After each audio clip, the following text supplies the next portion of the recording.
Hello दोस्तों, मैं JK SET L S SET anti NET paper 1 की सीरीज़ का एक और वीडियो लेकर आया हूं। दोस्तों, हम जो डिस्कस कर रहे हैं, हमारा टॉपिक है कॉम्प्रहेंशन, जो कि यूनिट 3 है।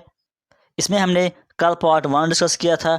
आज हमने इसका पार्ट 2 लाया है। कल भी हमने एक पैसेज सॉल्व किया था और आज जो पैसेज मैंने आपके लिए लाया है, जो कॉम्प्रहेंशन मैंने आपके लिए लाया है, ये जेके सेट का जो एग्ज़ाम हुआ था ईयर 2017 और 18 का, उसी का पेपर है ये। 17-18 का जो जेके सेट एग्ज़ाम हुआ था, उसी पेपर से मैंने ये पैसेज लाया है और आज हम यहाँ पर यही सॉल्व करेंगे। वीडियो शुरू करने से पहले आपको मैं बताऊँ, अभी तक जितने भी टॉपिक्स पर हमने वीडियोस अपलोड किए हैं, वो सारे वीडियोस आपको मिल जाएंगे सीक्वेंस वाइज प्लेलिस्ट में। आप प्लेलिस्ट में जाए, वहाँ पर आपको JK SET L S SET anti NET के नाम का लिस्ट मिलेगा। उसमें आपको हर टॉपिक पर वीडियो मिल जाएगा। उसके अलावा प्रीवियस पेपर्स और इम्पोर्टेंट एमसीक्यूज़ के लिए अलग सा प्लेलिस्ट में लिस्ट है। वहाँ पर उस लिस्ट का नाम है नेट सेट प्रीवियस पेपर्स। तो वहाँ पर आपको सारे प्रीवियस पेपर्स और इम्पोर्टेंट एमसीक्यूज़ मिल जाएंगे। उसके अलावा अगर आपको नोट्स चाहिए तो आप टेलीग्राम चैनल पर मुझसे कांटेक्ट कर सकते हो। टेलीग्राम चैनल की लिंक मैंने डिस्क्रिप्शन में डाल दी है, वहाँ पर उसको आप ज्वाइन कर सकते हो। तो चलिए हम शुरू करते हैं आज का वीडियो। यहाँ पर सबसे पहले मैं आपको दिखाऊंगा कि ये जो पैसेज आया था ईयर 17-18 में, आप देखिए कि ये पैसेज कितना लंबा पैसेज है। यहाँ पर इसका एक पेज है, दूसरे पेज पर इसका बाकी हिस्सा है। यहाँ पर आप देख लीजिए, नीचे भी है और भी है। यहाँ पर ये तीसरा पेज है, यहाँ पर भी आप देख लीजिए कितना है ये। दोस्तों, 3 पेजेस पर ये पैसेज यहाँ पर दिया गया है। तो आप सोच लीजिए कि अगर आप में से कोई कैंडिडेट इस पैसेज को पहले पढ़ेगा, एक बार पढ़ने से तो समझ में नहीं आ जाएगा, उसके बाद वो क्वेश्चन पे जाएगा, क्वेश्चन के बाद वो फिर से पैसेज पढ़ेगा और आंसर ढूंढने की कोशिश करेगा, तो कितना टाइम 3 पेजेस पर पैसेज दिया गया है, तो कितना टाइम इसको लगेगा अंडरस्टैंड करने में और फिर उसको क्वेश्चन सॉल्व करने में। हालांकि यहाँ पर जो ये पैसेज आया था, इस पर 10 क्वेश्चंस दिए गए थे, जो कि 17-18 का पेपर था। लेकिन उसके बाद जो 18 के बाद सिलेबस चेंज हो गया है, पैटर्न चेंज हो गया है। अब यानी इस साल जो एग्ज़ाम होने वाला है, वहाँ पर आपको पैसेज में सिर्फ 5 ही क्वेश्चंस होंगे। तो कल भी मैंने आपको बताया कि कैसे आप पैसेज के जो क्वेश्चंस हैं ये सॉल्व कर पाएंगे विदाउट रीडिंग पैसेज। यानी आपको पैसेज रीड नहीं करना है, एक भी बार आपको पैसेज रीड नहीं करना है, और फिर भी आप कैसे क्वेश्चंस को 100% एक्यूरेसी के साथ सॉल्व करेंगे। तो आज हमने इसी के सिलसिले में ये दूसरा पैसेज आपके लिए लाया है और यहाँ पर हम देखेंगे कि कैसे हम इस पैसेज को सॉल्व करते हैं। तो कल भी मैंने आपको बताया कि इसके लिए क्या स्ट्रेटजी है। आपको पहले क्वेश्चन पर जाना होगा।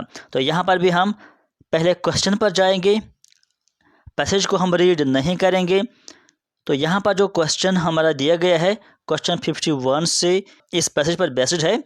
तो पहले हम क्वेश्चन नंबर 51 पढ़ते हैं। यहाँ पर हमें देखना है कि कीवर्ड क्या है इस क्वेश्चन में, और फिर वही कीवर्ड हमें पैसेज में ढूंढना है। आप देख लीजिए, क्वेश्चन नंबर 51 कहता है, the concerted opposition to dams the world over became evident only as recently as in 1970s because. कहता है कि जो डैम्स दुनिया में बनाए जाते हैं, उसको जो अपोजिशन हुआ था 1970s में, क्यों हुआ था, किस वजह से उस पर अपोजिशन हुआ था। तो सबसे पहले आपको यहाँ पर देखना है कीवर्ड क्या है। कीवर्ड क्या है यहाँ पर? अब यहाँ पर कीवर्ड है कॉन्सनट्रेटेड अपोजिशन टू डैम्स। इतना सा आपको याद रखना है, यही कीवर्ड आपको पैसेज में देखना है।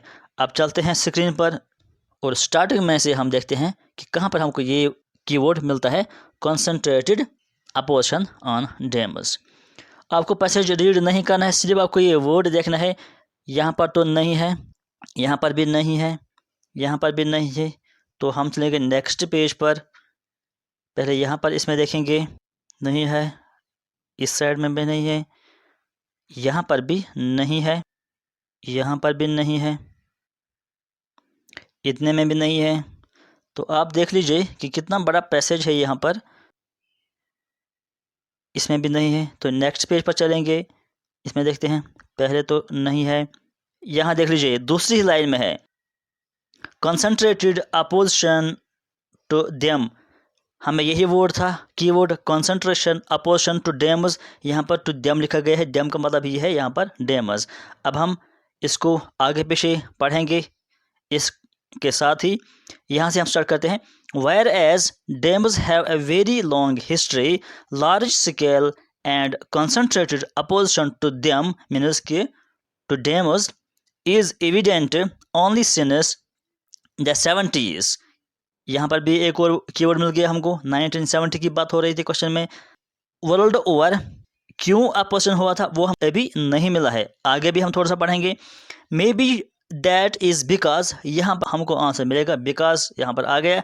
The impacts of the post war dam building mania took about 2 decades to sink in. क्यों कहा गया है? Because the impacts of the post war dam building, यानी पोस्ट वार की बात हो रही है। अब हम चलते हैं क्वेश्चंस के ऑप्शंस पर और वहाँ पर इसका आंसर हम कर देते हैं। देखिए ऑप्शंस क्या हैं यहाँ पर। पहला ऑप्शन है political leadership began to support, ये नहीं आएगा। The consequences of the frantic post war, देखिए यही हमको मिला कि वहाँ पर जो पोस्ट वार की वजह से वहाँ पर प्रॉब्लम हुई थी, उसी के बिना पर इसको अपोजिशन किया गया था। तो बी पर इसका सही आंसर हो जाएगा।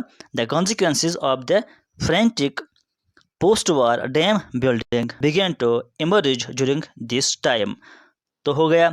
उसके बाद चलेंगे हम नेक्स्ट क्वेश्चन पर, क्वेश्चन नंबर 52 पर चलेंगे।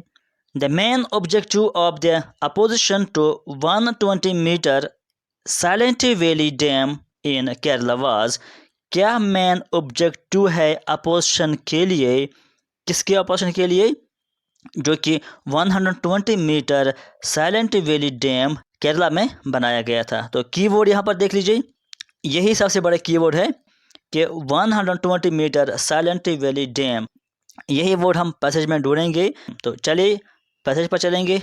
ये ऐसा कीवर्ड है जो कि दूर से हमको दिखाई देगा जहाँ पर भी ये होगा।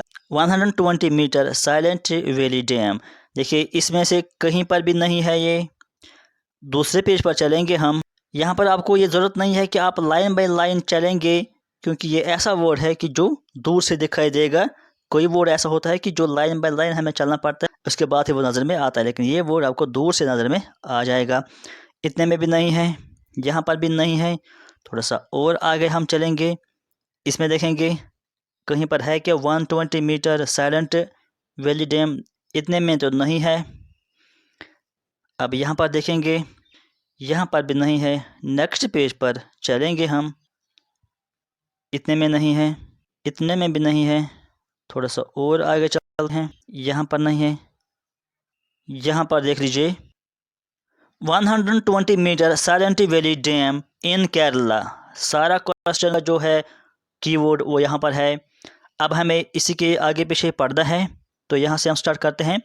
It is therefore curious that the first successful anti dam campaign, यहाँ पर देख लीजिए, anti dam campaign in India against the 120 metre silent valley dam in Kerala was not due to displacement. Question में हमको कहा गया था कि इसका जो अपोजिशन है क्यों किया गया है।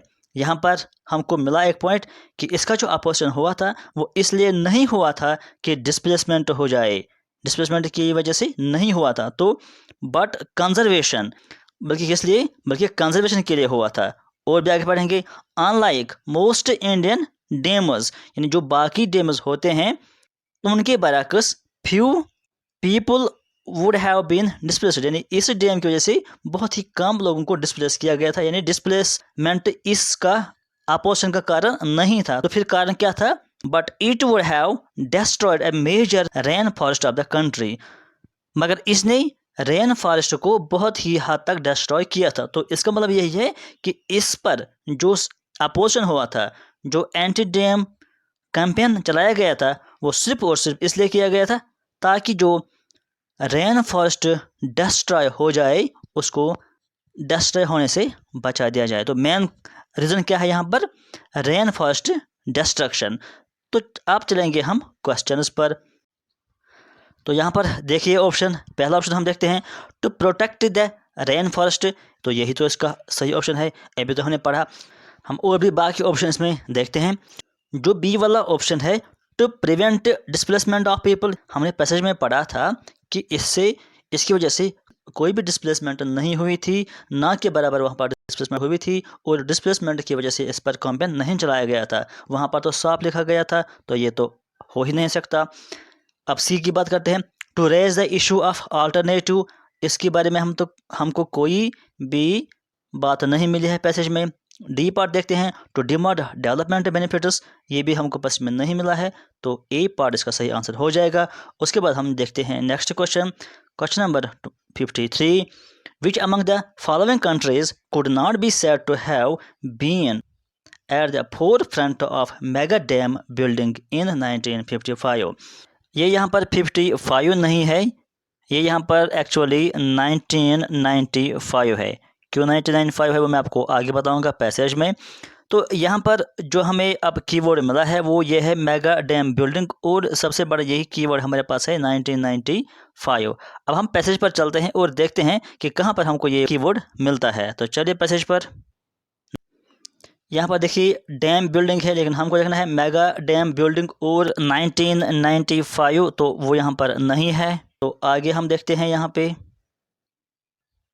इसमें तो नहीं है। दूसरे पेज पर चलेंगे हम, देखिए यहाँ पर मिलता है या नहीं है। यहाँ तो नहीं है, यहाँ पर भी नहीं है, यहाँ पर भी नहीं है। थोड़ा सा ऊपर जाते हैं, यहाँ भी नहीं है, इतने में भी नहीं है। हमको कीवर्ड मिल गया, देखिए 1995। 1955 से आगे पीछे हम पढ़ते हैं, यहाँ से हम स्टार्ट करते हैं। इन 1950 10 giants fell in this category. By 1995 the number had risen to 305, the leaders being US। अब यहाँ पर देखिए कंट्री की बात हो रही है, कौन कौन सी कंट्री उसमें शामिल थी। US भी शामिल था, एक्स USSR भी था, कनाडा भी था, ब्राज़ील भी था, जापान भी था, और चाइना और इंडिया भी था। अब हम चलते हैं क्वेश्चन पर। यहाँ पर देख लीजिए क्वेश्चन नंबर 53। क्वेश्चन में कहा गया कौन कौन सा कंट्री नहीं था। अभी हमने देखा USA भी हमने देखा, एक्स USSR भी देखा, और कनाडा भी था, चाइना भी था, इंडिया भी था, लेकिन यहाँ पर जो ये है ए पार्ट हमको वहाँ पे नहीं मिला, तो यही इसका आंसर हो जाएगा। उसके बाद चलेंगे हम क्वेश्चन नंबर 54 पर। Which among the following would be the specification of a mega dam according to ICOLD? यहाँ पर देखिए मेगा डैम फिर से एक कीवर्ड है, लेकिन उसके साथ हमको देखना है ICOLD। फिर से हम पैसेज पर चलेंगे, स्टार्टिंग से चलेंगे पैसेज पर, और फिर देखते हैं मेगा डैम, और उसके साथ साथ देखेंगे हम वर्ड ICOLD। यहाँ पर देखिए क्या कहीं पर है, सिर्फ डैम बिल्डिंग है, मेगा डैम नहीं है। तो नेक्स्ट पेज पर चलेंगे, यहाँ पर देख लीजिए कहीं पर है या नहीं है। यहाँ पर भी नहीं है, यहाँ पर भी नहीं है। मेगा डैम और ICOLD हमको देखना है, ये देख लीजिए ICOLD हमको मिल गया है। अब यहीं से हम स्टार्ट करते हैं कि क्या कहा गया है।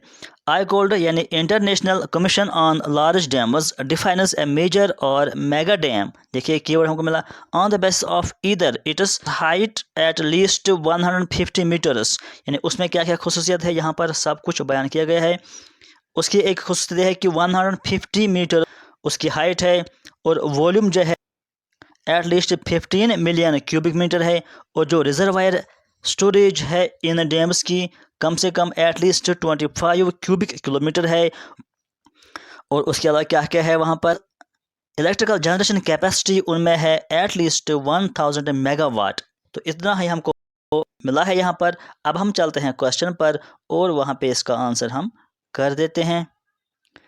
देख लीजिए यहाँ पर ऑप्शन, यहाँ पर एक ऑप्शन है ए हाइट ऑफ 105 मीटर, हमको वहाँ पर मिला था 150 मीटर, तो ये तो हो ही नहीं सकता, गलत है। वॉल्यूम ऑफ 2,50,000, वहाँ पर मिला था हमको 25 मिलियन, तो ये भी तो नहीं आएगा। Electrical generation capacity of 1000 kilowatts, वहाँ पर हमको मिला था 1000 मेगावाट। अभी मैं आपको फिर से वो दिखाऊंगा अगर आपको याद नहीं रहा है। और फोर्थ कहता है a reservoir storage of 40 cubic kilometres, वहाँ पर हमको मिला था लेकिन 25 क्यूबिक किलोमीटर्स, तो ये भी नहीं आएगा। तो यहाँ पर जो भी ऑप्शन दिए गए हैं अकॉर्डिंग टू पैसेज कोई भी ऑप्शन नहीं आएगा। फिर से मैं आपको दिखाऊंगा, आप यहाँ पर ऑप्शन एक बार फिर से देख लीजिए। अब हम पैसेज पर चलते हैं और मैं आपको दिखाऊंगा कि पैसेज में क्या कहा गया है।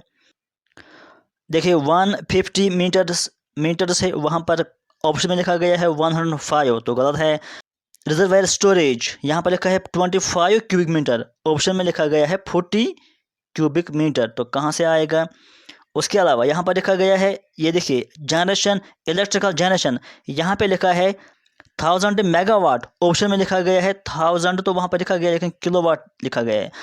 अब देखिए क्वेश्चन कैसे फ्रेम किए जाते हैं और ऑप्शन कैसे फ्रेम किए जाते हैं कि कुछ तो ऑप्शन में सेम ऐसे रखे जाते हैं जो कि पैसेज में होता है, लेकिन कुछ थोड़ा सा वहाँ पर चेंज किया जाता है ताकि स्टूडेंट्स जो हैं वो कंफ्यूज हो जाएंगे। लेकिन जो जल्दी में क्वेश्चन करता है, पूरा ध्यान नहीं देता है, तो उसके क्वेश्चन 90% चांसेस हैं कि वो गलत हो जाएंगे अगर वो ध्यान नहीं देता है। इस तरह से ऑप्शंस फ्रेम किए जाते हैं, आप खुद भी देख लीजिए।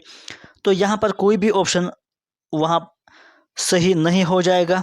फिर से हम उस क्वेश्चन पर चलेंगे, इसलिए मैं आपको इस क्वेश्चन पर बार बार लेके आता हूँ ताकि आप खुद से इस पर ध्यान दीजिए और खुद देखिए कि प्रॉब्लम कहाँ पे हो रही है।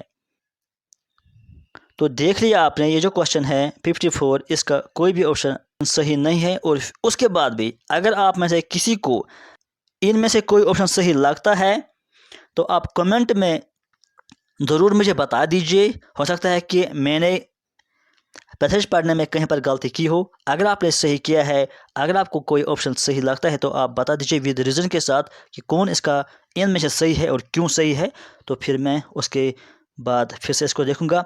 लेकिन आपको मैं एक और बात बताऊं कि जो यूनिवर्सिटी ऑफ कश्मीर ने आंसर की इसको दी है, उसने इसका आंसर की में बता दिया है डी पार्ट। ये भी आप याद रखिए कि डी पार्ट उन्होंने इसका सही आंसर दिया है कि उसका जो कैपेसिटी है 40 क्यूबिक किलोमीटर। लेकिन आपने खुद देखा कि जो पैसेज है वहाँ पर इसके बारे में कोई जिक्र नहीं हुआ है। फिर भी आप पर मैं छोड़ देता हूँ इसको। अब हम चलते हैं क्वेश्चन नंबर 55 पर। Dam building activity across the world, इतना ही क्वेश्चन है। डैम बिल्डिंग जो है, dam building activity across the world, वो क्या है। तो यहाँ पर हम कीवर्ड क्या लेंगे, यहाँ पर हम देखेंगे वर्ड डैम बिल्डिंग। लेकिन ऑप्शन पहले हम पढ़ते हैं। कहता है कि डैम बिल्डिंग जो है वो इंक्रीज हो गया है, यहाँ पे कहता है कि डिक्रीज हो गया है, यहाँ पे कहता है कि इंक्रीज हो, यहाँ पे कहता है कि इक्वल हो गया है। तो देखिए यहाँ पर हम कीवर्ड क्या लेंगे, एक तो हम यहाँ पर लेंगे कीवर्ड डैम बिल्डिंग और एक तो हम लेंगे या इंक्रीज या डिक्रीज। यानी हम देखेंगे कि कहाँ पे लिखा गया है डैम बिल्डिंग इंक्रीज हुआ है या कहाँ पे लिखा है कि डैम बिल्डिंग जो है वो डिक्रीज हुआ है या वो इक्वल हुआ है। ये हम कीवर्ड याद रखेंगे। लेकिन सबसे पहले जो बेस्ट कीवर्ड हमारे पास है वो है डैम बिल्डिंग। तो चलिए स्टार्टिंग से पैसेज पर, तो देखिए डैम बिल्डिंग कहाँ पर है और उसके साथ साथ देखिए कि क्या लिखा है, इंक्रीज हुआ है या डिक्रीज हुआ है। देखिए पहला ही वर्ड जो है डैम बिल्डिंग। लेकिन यहाँ पर आगे पढ़ते हैं, has a very long history. तो यहाँ पर इसके बारे में क्या कहा गया है, हिस्ट्री के बारे में कहा गया है। हमको देखना है कि उसके बाद ये इंक्रीज हुआ है या डिक्रीज हुआ है। तो यहाँ पर इंक्रीज या डिक्रीज की बात नहीं हो रही, आप देख लीजिए। तो हम चलेंगे नेक्स्ट पेज पर। यहाँ सिर्फ डैम्स है, डैम बिल्डिंग नहीं है। तो आगे जाइए, देखिए यहाँ पर भी है डैम बिल्डिंग, साफ दिखाई दे रहा है। अब हम इसे आगे पढ़ेंगे, यहाँ से हम पढ़ेंगे river work and dam building also has a long history in South Asia the canal system from the carry. तो यहाँ पर भी नहीं लिखा है कि इंक्रीज हुआ है डिक्रीज हुआ है, तो इसको फिर से हम छोड़ देंगे। आगे फिर से देखेंगे कि डैम बिल्डिंग कहाँ पर है। यहाँ पर देखिए डैम बिल्डिंग, आगे कीवर्ड फिर से हम यहाँ स्टार्ट करेंगे। One however witnesses A frenzy in dam building since the second world war. देखिए ये हमको मिल गया आंसर। कहता है कि जो डैम बिल्डिंग है उसमें फ्रेंजी हमको देखने को मिल गया। अब फ्रेंजी क्या वर्ड है, फ्रेंजी का मतलब है कि जो अनकंट्रोल्ड है। यानी हम कहेंगे कि जो डैम बिल्डिंग है उसमें बहुत तेज़ी देखने को मिल गई, बहुत ज़्यादा वो बनाए गए हैं, उसी को हम कहेंगे फ्रेंजी। फ्रेंजी का मतलब ये है कि जो अनकंट्रोल्ड है, जो कि बहुत ज़्यादा कोई चीज़ हो रहा है या कोई काम हो रहा है। तो फिर से पढ़िए, वन हाउएवर विटनेसेस, यानी कोई भी देख सकता है, फ्रेंजी यानी बहुत ज़्यादा तादाद, किसमें, इन डैम बिल्डिंग। लेकिन कब से ये बहुत बढ़ गया है, since the second world war, यानी सेकंड वर्ल्ड वॉर के बाद ये बहुत ज़्यादा बढ़ गया है।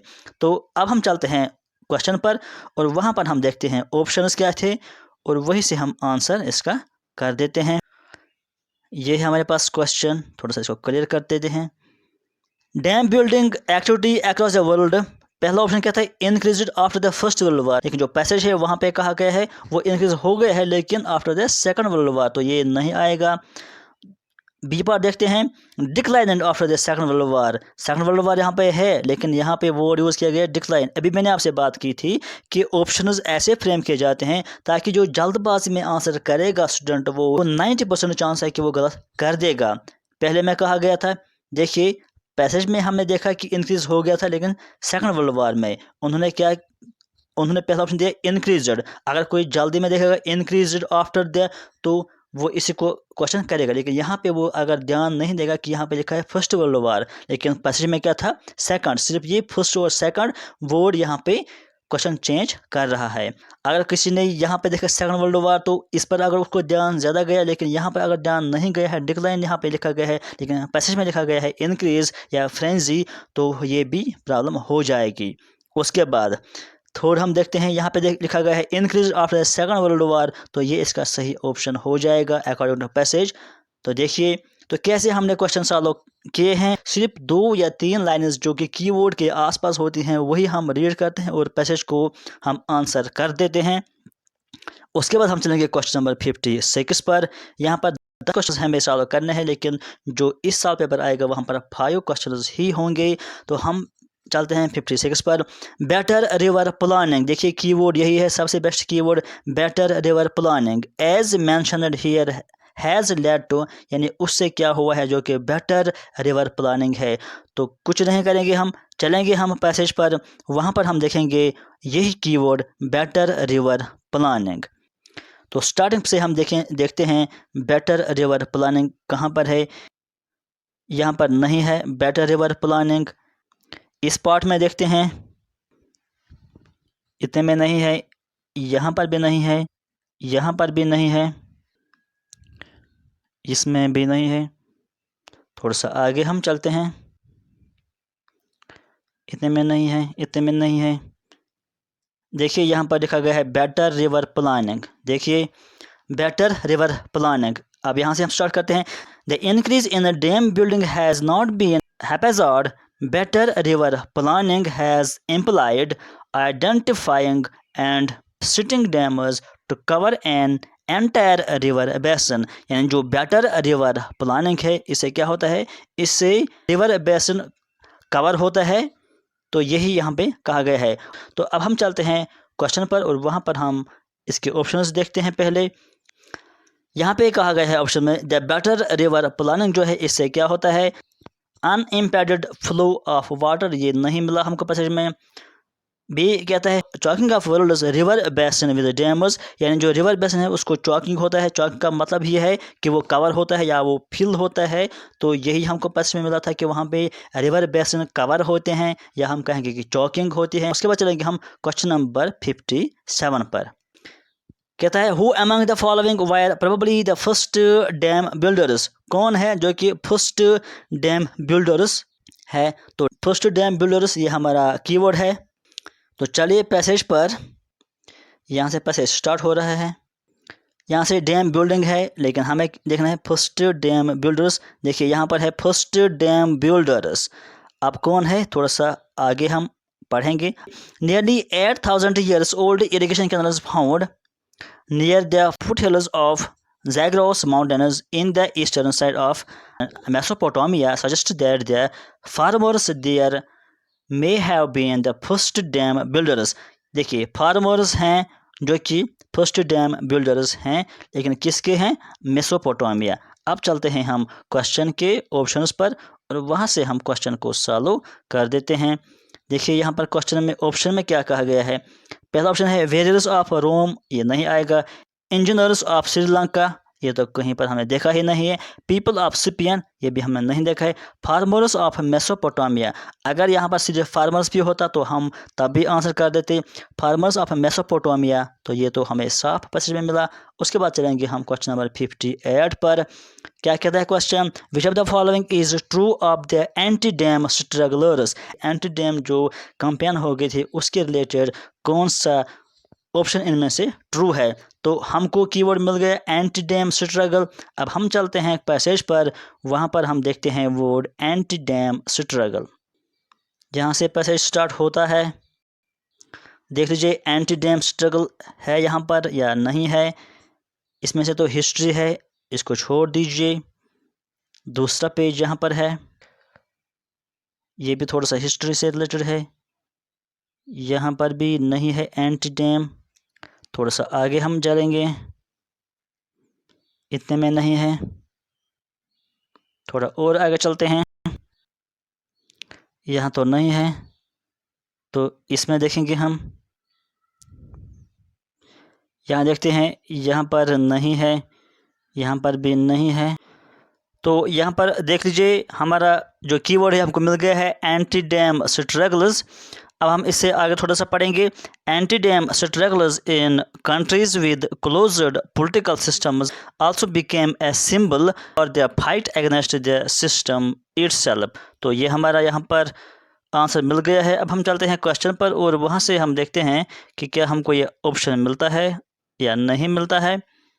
तो यहाँ पर देखिए ऑप्शन, पहला ऑप्शन कहता है most of these have been successful in preventing the construction, नहीं मिला हमको ये। They are as ancient as dams, नहीं मिला हमको। They are non existent in democratic societies, ये भी नहीं मिला। They may become symbol of fight against political system, तो यही हमारा आंसर हो जाएगा क्योंकि पैसेज में यही साफ साफ लिखा था ये पूरा। क्वेश्चन नंबर 59 हम देखते हैं।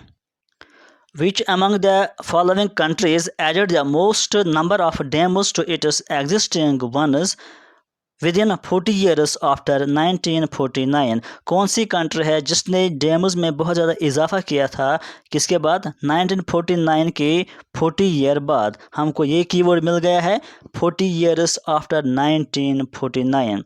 अब हम देखते हैं कि 1949 यहाँ पर तो ये नहीं है, ये हिस्ट्री है यानी पुराना। यहाँ पर भी नहीं है, 1580 की बात हो रही है। यहाँ पर भी नहीं है, यहाँ नहीं है।